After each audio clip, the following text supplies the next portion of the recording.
Well,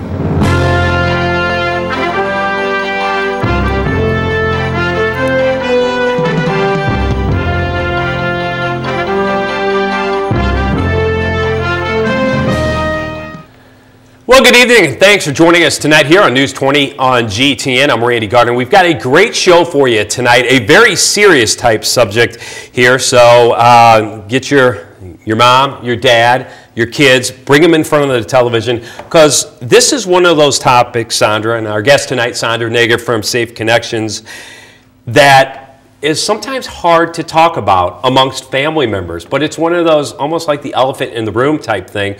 Is it needs to be brought up because people need to be aware of what's going on in this world. I think right now they just turn their head to domestic violence. Right. Absolutely. It's one of those things that we see happening around us and we don't know what to call it. What would be your professional opinion as we start here tonight? Because so many people, as soon as they hear that word domestic violence, they do turn their head. They don't want to hear it. They close their mind to this, but it's going on all around them. Neighbors, people at school, people at their kids' sporting events, you name it, it's going on. Yeah, and just because the prevalence of it, how common it is, we can turn our heads, but it doesn't mean that it's gone away. It's still there. So we can choose to pay attention, learn what it's about, and then determine like what we want to do. Like how can we address it? So if you're the person within that abusive relationship, and we're going to talk much more about this throughout the entire half hour here on the show, but we'll talk about the abusive side first instead of the abuser. How do you even make that first call to get more information or to find out exactly if you are being abused? Right. One of the things is oftentimes people think that once they know what they're experiencing as abuse and they're like able to name it, they often think it's just them. They feel really alone in it. And I think just by having a show like this and talking about it, if it was just them, we wouldn't be able to talk about this in the way that we do and be able to say these are the things that happen in relationships that aren't healthy. You're not alone. There are people that can help you. There are options. It doesn't have to happen overnight, for instance. A lot of things, the relationship probably didn't happen all of a sudden, and determining what to do to be healthy isn't going to happen all of a sudden either. And so, to take that first step to make that phone call, which is often how it happens, is that you're not face-to-face with someone, you have a place to call that you can ask questions and say, this is what I'm going through, what does this mean, and have someone support you in understanding it better. Now, a call to Safe Connections, is this, as it starts off, an anonymous call, and then you can leave more information if you do need help? Right. With the advent of the way phones work these days, anonymous doesn't work quite that way anymore, because typically you see a phone number or you have an idea, of like where someone is coming from in terms of just the technology that's out there with caller ID and things like that.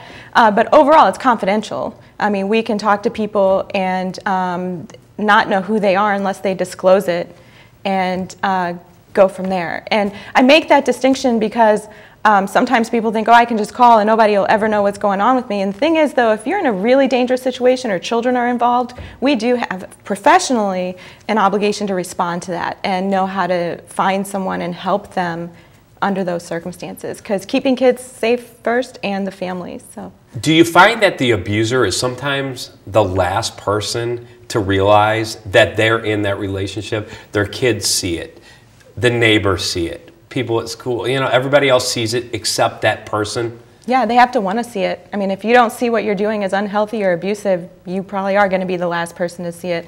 And interesting, it's also the most dangerous time for the person being abused, because as soon as they start to see that there's getting attention to it, that we have a name for it and our kids are dealing with it different and our partner's dealing with it different, our spouse, then now it's public. And what you thought was this private matter, you're feeling the pressure. Not necessarily that it's conscious, not necessarily that they're sitting there going, oh, that they can name it, but they're sensing a change. And usually when someone who's abusive starts to see that, okay, well, this isn't secret anymore, then they want to regain that control and they'll do what they can to get it back, which can really be difficult for the kids and the spouse. For someone being abused, and it's sad when you turn on the television or you watch a movie, it seems like every show on television has some kind of domestic violence included in in the show, whether it's some kind of detective show. You can't turn the television on without seeing it.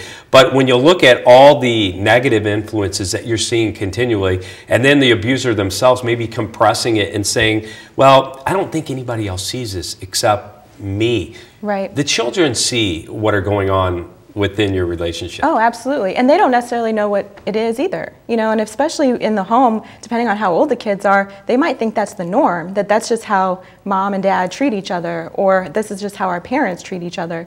And sometimes it's not until they see a different way that they realize that, you know, there's something not okay here.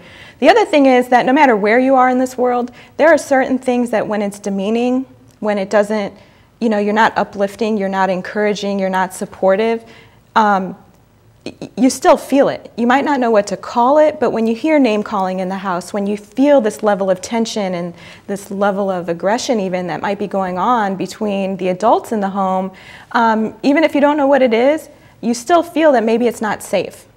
You know, and what does this mean? And, you know, I don't want to be the source of the problem, or I don't want to cause anything. And kids think that a lot, is that they're at fault for what's going on, when in actuality it's really not about them. Do you find that through your experience working in this field that it's kind of a secular type thing where you'll see, you know, a father or a mother in one relationship, as they come out of seeing their parents do it, they do it, and they just continue to pass it on down the line? Yeah, I mean, we call it the cycle of violence and the cycle of abuse. You know, not everyone who witnesses abuse becomes an abuser, but we know that you're at higher risk of becoming an abuser. And for girls, what we see is that if you grew up in a household that was abusive, you're at higher risk of becoming abused. And again, it's not like this, it's going to happen for sure, but just that risk factor, to know that we have control over that and we have influence over, you know, whether or not you're going to be at high risk for either one of those behaviors, being, you know, abused or being an abuser. You know, those are some scary thoughts. When you throw the word out, domestic abuse, I think most people think that it's a male against a female type problem. But as roles evolve and change in this world, it's kind of evening out. It can be the other way also. Right, absolutely. We're hearing more and more where men are reporting abuse as well. And interesting, the stigma against that, because, you know, a man's a man, we don't hear them the same way. First responders and crisis, you know, those of us who do crisis work, you know, we're trained to just hear what their story, what's going on. Yet they also are dealing with society who says men can't be abused, men aren't abused, and actually, quite frankly, they are. And we know that they are. And more we're hearing from them and hearing their stories. And what we're noticing is that that pattern of abuse, whether you're male or female, isn't really different. I wanted to have you on during this time of the year because domestic violence seems to go up with the stresses of the holidays and, you know, money spent during the holidays and reminiscing. Can you talk from the professional side of things? Is that a myth or is that a true statement? Yeah, well, you know, unfortunately, domestic violence is happening every day. I think it gets more attention at certain times of year. I think that people, yeah, there are tensions and there are stress and there are financial issues that are going on. But we know from our side that those things are going on all the time, that certain things get more attention at certain times of year. The other thing is that there is a difference between stress and abuse. You know, there's a difference between having a bad day or feeling the pressures of the holidays, not feeling like you can meet your obligations as a parent or a partner and so forth. But at the same time, it's that pattern.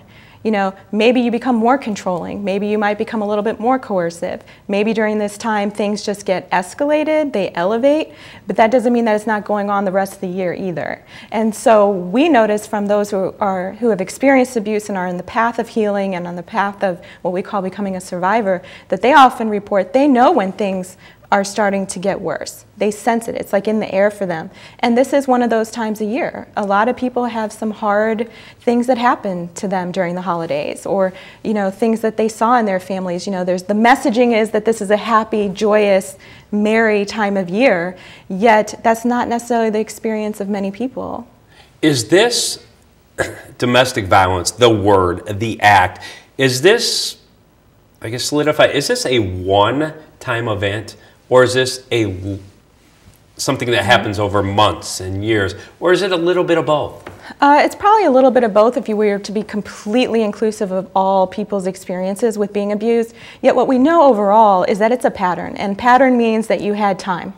and you see that these things happened over time. So some people report a one-time incident, and the reason that they might call it domestic abuse is because it was their partner or their spouse. Yet what we know is that it can happen, it starts to happen gradually, for a few months, and then that becomes years.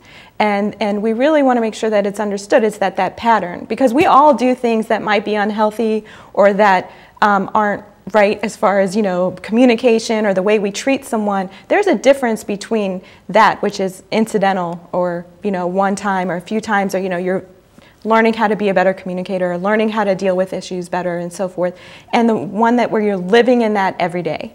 You're living in that every month. And those months add up to become years. So, the pattern piece, it's really important to know it's not just about that incident, that one time. And your advice as a professional, how do you even start to broach the subject with your significant other in a conversation? Right. It's got to be the hardest first step to bring that up. Sure. The thing is, what we know, though, is that people are, women in particular, because women are still the ones that we know the most about and have reports of, being at most risk for, losing their lives, because we do have women that are still losing their lives to this day over this. And, the way that we see it is that they can try to talk to their partner, but their partner has to be willing to hear what they're saying. And it goes back to what you were asking earlier about, that is what we call denial. If you don't see what you're doing is impacting your partner, then they can try to talk to you all you want. If you're not willing to go inward and think about the impact that you're having on those around you, then where is she supposed to go? What is she supposed to do? Because it takes two to make that work. The other thing is that what makes it even harder is that someone who's abusive isn't like this with everyone.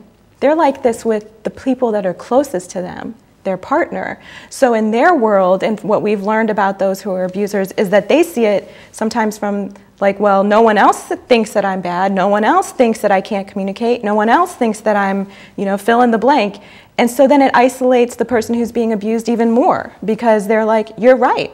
You don't treat anyone else this way, but you're treating me this way. Our children are seeing this, if there are children involved. So, that distinction between the public life and the private life really impacts both the person who's being abused experience and the person who's an abuser's experience with how they see what they're doing.